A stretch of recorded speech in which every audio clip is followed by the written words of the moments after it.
Welcome back. I'm Kim and she's Fulyana Osborne, and this is Inside Exec. We're recording a couple of special in-between sessions. As you would be aware, we're in the midst of an international series, but we thought we'd catch up with one another and talk about a few things amongst ourselves just to keep you on track with the things that are day-to-day happening in the management of businesses around Australia. We're going to talk today about taking on new ideas and how you should not block your success by rejecting an idea that you don't understand or that you're wary of or that you're scared of. Let's be honest, sometimes we're just scared of a new idea.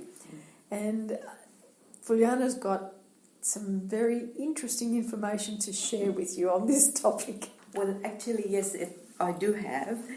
But most of the time, somebody come up with an idea and there is early adopters who will immediately go, oh, new idea, and they sort of all ears and wanting to take it on board. There's others that might all of a sudden, without realising, have a block.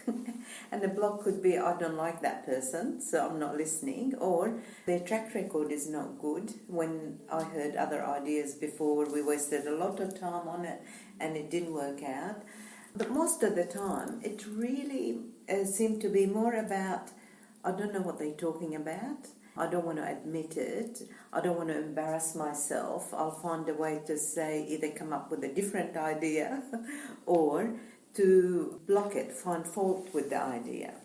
Now, that's a huge danger because what happens is, what if this was the idea that going to take you places? What is the idea that you're going to give you heaps of benefit? And all of a sudden you're blocking your own success and throwing it out. And you put so much effort into blocking the idea that if you had just used that effort into listening and taking it one step at a time, and yes, I understand that new ideas can be daunting, and I'm often faced with new ideas that are daunting and I get overwhelmed, and we've talked about overwhelm in other podcasts. And so what we've suggested in those situations is no different to now, is you look at it at face value, list down for yourself the objections that you've got and look at them in a reasonable light and say, well, really, what is this objection? Is it, if I'm scared, what is it that I'm scared of? Being afraid is not a reason on its own. It's just a symptom of something else that you're feeling or some other concern that you have. And so you need to look a little bit more carefully at what is making up that fear.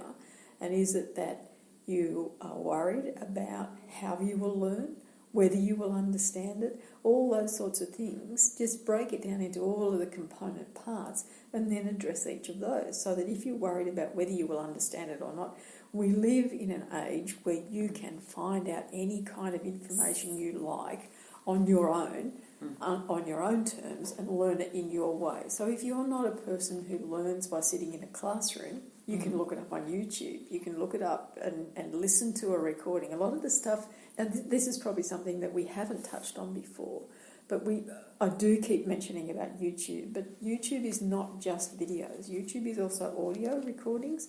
And so you can find things there that you can just listen to. Spotify is another great resource for listening to things, not just music, but there's also now a lot of podcasts, a lot of recordings, podcasts themselves. Every Monday I get an email from a fellow in the US offering guests that we might like to have on our particular podcast, and it lists 6 different podcasts that I might want to be a guest on as well. And that's every Monday and continuously. A number of podcasts I see that are out there that are on absolutely any kind of topic at all. So there's always information out there that you can access these days. We do live in the information age. So whatever you identify when you're breaking down those components into what it is that's blocking you from taking on this idea, there will be a solution, there will be a resolution. It might be something you can do on your own, might be something that you can enlist aid with, it might be something that you just need to talk through. And all of those things, once you've done them, it's like anything. When you do the thing that you fear the most, you feel the best. Yep. And not only that, that journey itself becomes a huge satisfaction. Yeah. So I'm now going to share with you, and I know I'm going to get lots of interruptions, but I'll keep going. What happened, started doing the mentoring and coaching, and I had what I would call quite a few clients, but I still felt that I had more time. So Kim said, this is not the first time you whinged about that. Why don't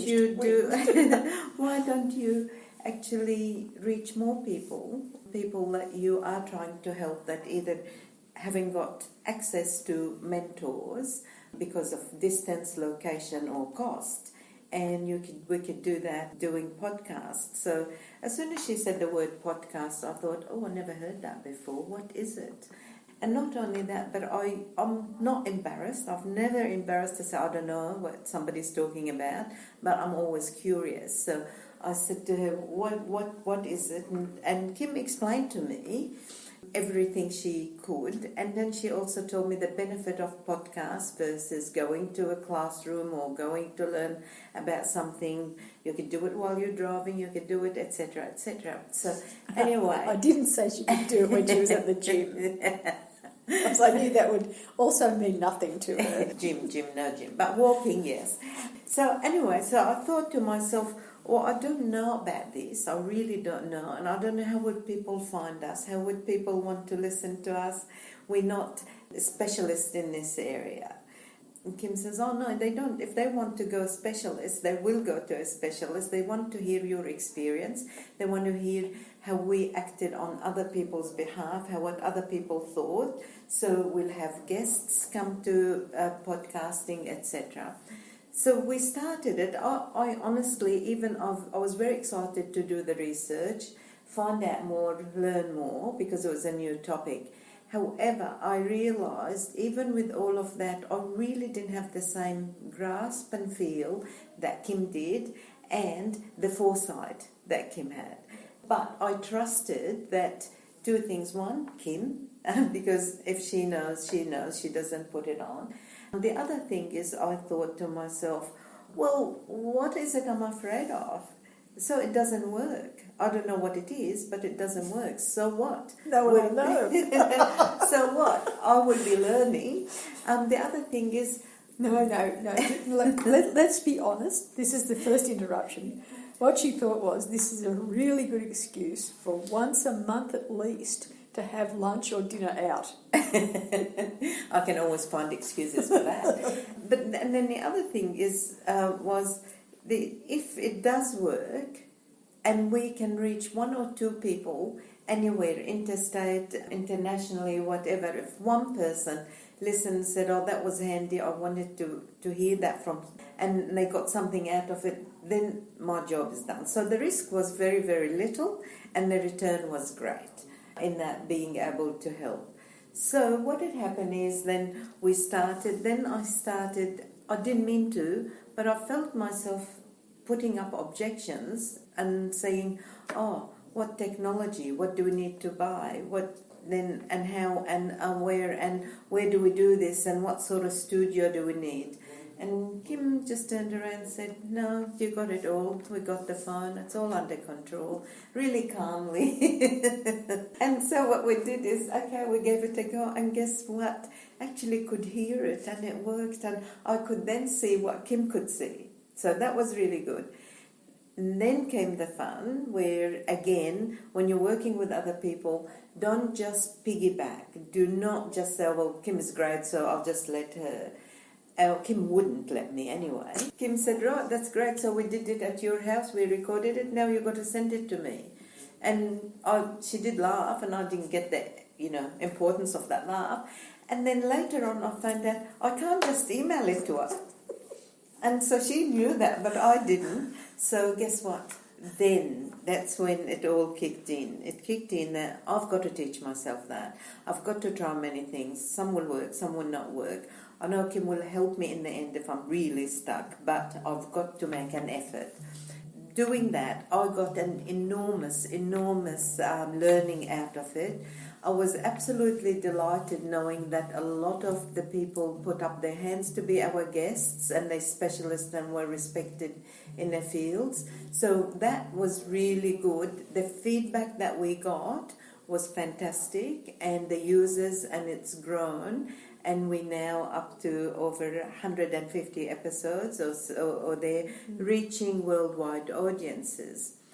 But more importantly, if you look at podcasting, which is the topic that I knew nothing about, I just found out that there was over 29 million episodes as of April 2019.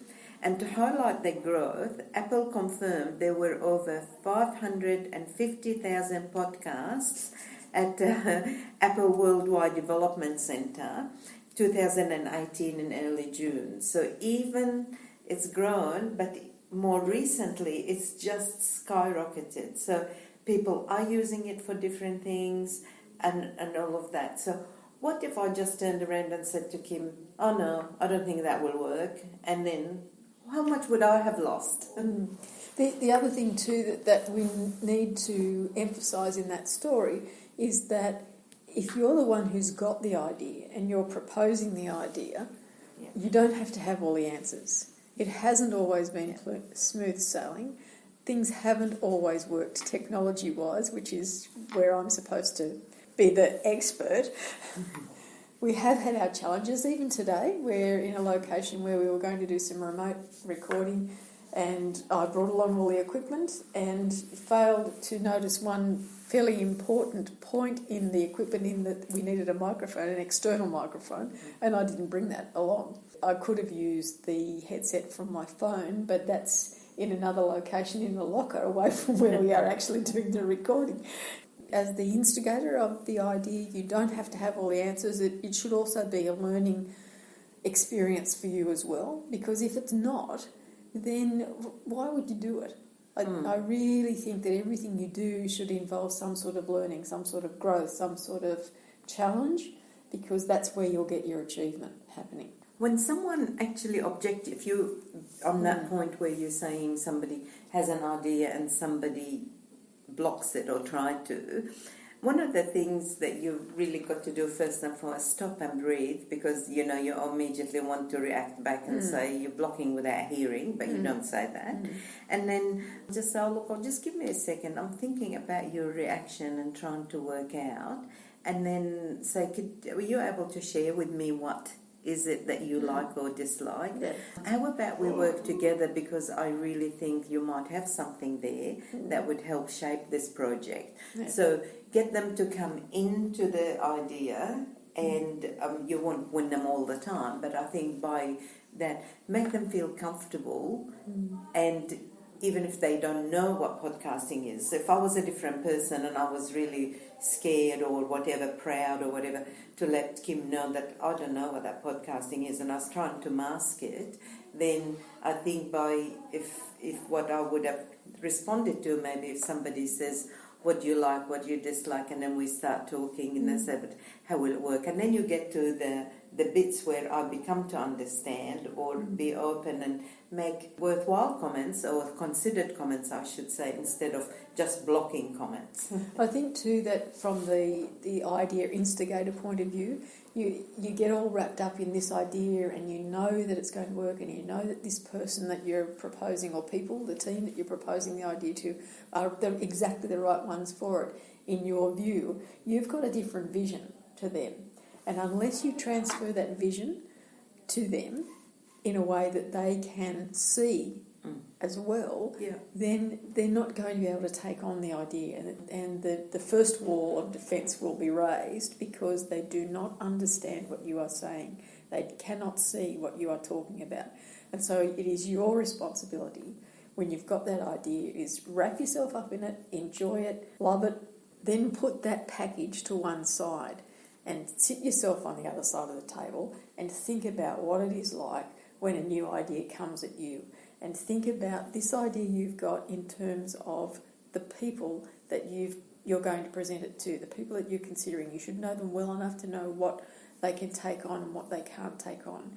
And in this case, I can say that when I thought about proposing this, and I didn't do it on one occasion, I have to say, Yes. Like anything, Yes. it took drip, drip, drip before we finally got to a point where That's true. we were doing this. And I understood that. I understood that it was going to take that amount of time because it was going to be totally foreign, totally new. And even though I knew that Fulyana took on lots of information and kept her learning up to date, this was probably not an area that she was accessing for all of the reasons, because it was a bit more techno and she's a talker, she's not a listener necessarily. I am a listener.